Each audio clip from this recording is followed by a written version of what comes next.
पियाज टमाटर एक करी खाई खाई आपण मैंने बोर हो गले कि सांग मैंने आज आपण मन नहीं आसी अफगानी एक करी रेसिपी। एथिरे ना पियाज को ब्राउन करने को पड़ो ना ही टमाटर यूज अच्छे। एकदम यूनिक एक करी रेसिपी इजी रे बनीजिव मजा आसो बनईकी।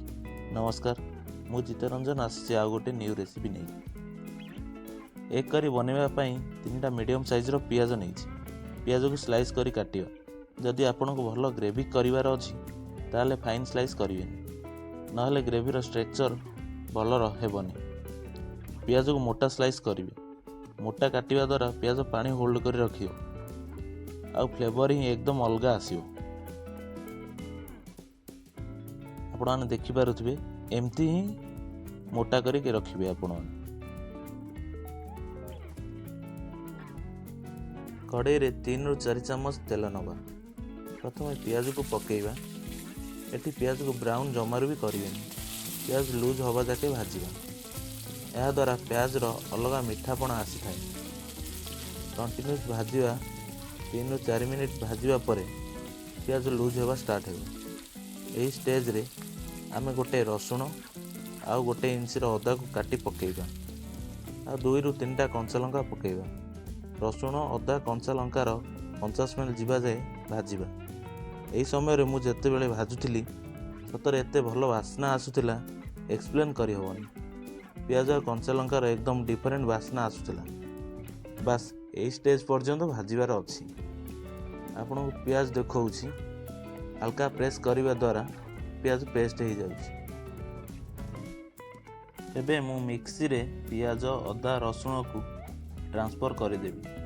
10 ରୁ 12टी काजू को मु भिजे रखी ताको देदेवी। आउ गोटे बिड़ा धनिया को दे फाइन पेस्ट करनेबी।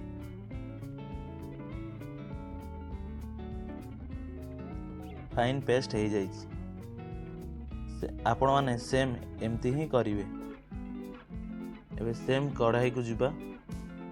मु एठी गोटा मसला पकेइछि। डालचीन, जीरा, गोलमर्च और 3 ରୁ 4टी गुजराती। एबे पेस्ट को पकेइबा। मन रखिए कंटिन्यूस गोलेबे। हाईवे रे चल चल जदि ब्रेक मारिबा ताले एक्सीडेंट हेबो। जदि आपण गोलेबा बंद कर देबे काजू तले लागी जिवो। जदि कुकिंग फास्ट करबा चाहूचंती एटी मो परी लुण ऐड कर परिबे। पानी भी बाहरिबो आ कुकिंग प्रोसेस भी फास्ट हो जिवो। एबे तो आपण गोलेया को पड़िबो। किछि समय जाके तो गोलेया को पड़िबो। एते मेहनत पर जो टेस्ट आसीओ ना बहुत ही बढ़िया आसीओ। टमाटर पियाज ग्रेवी ठारू बहुत भल। किछि समय पर देख ग्रेवी भी बहुत बढ़िया हो गलानी आ ग्रेवी रु ऑयल भी बाहरी गलानी।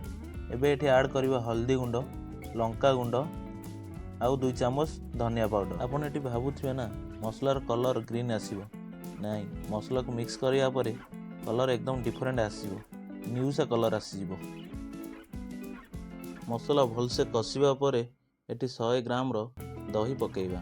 देख दहीर कुकिंग तो बहुत जल्दी होता है। बेसी टाइम लगी न थाए। आपण आराम से कुक करेंगे। मीडियम टू लो फ्लेम रे विदिन 5 मिनिट्स एमती हो। ग्रेवी रू तेल अलग हो आउ ग्रेवी मस्त हो। आपण या साइड रे करदेवे। लो फ्लेम रे कुक हेबो। चलते आम अंडा को फ्राए करिया। मु एठी 6टा अंडा नहीं। मु कट मार देइछि।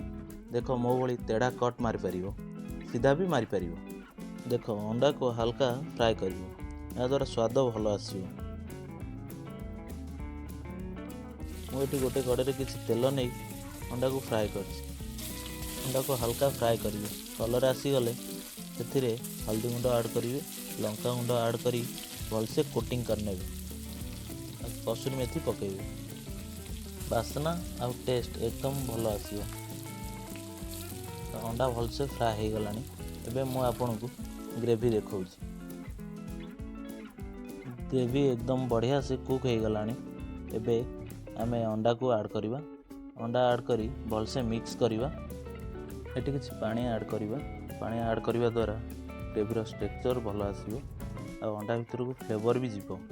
भलसे मिक्स करी 1 चामच गरम मसला दे 3 ରୁ 4 मिनिट लो फ्लेम रे कुक करिबा। एबे हमर अफगान एग करी रेडी हो गला। जदि आपन को ए रेसिपी भल लागि थाए तेरे वीडियो को लाइक शेयर और चैनल को सब्सक्राइब कर बेल आइकन प्रेस कर दिखाँ रही पुणी देखा गोटे न्यू रेसिपी। नमस्कार, जय जगन्नाथ।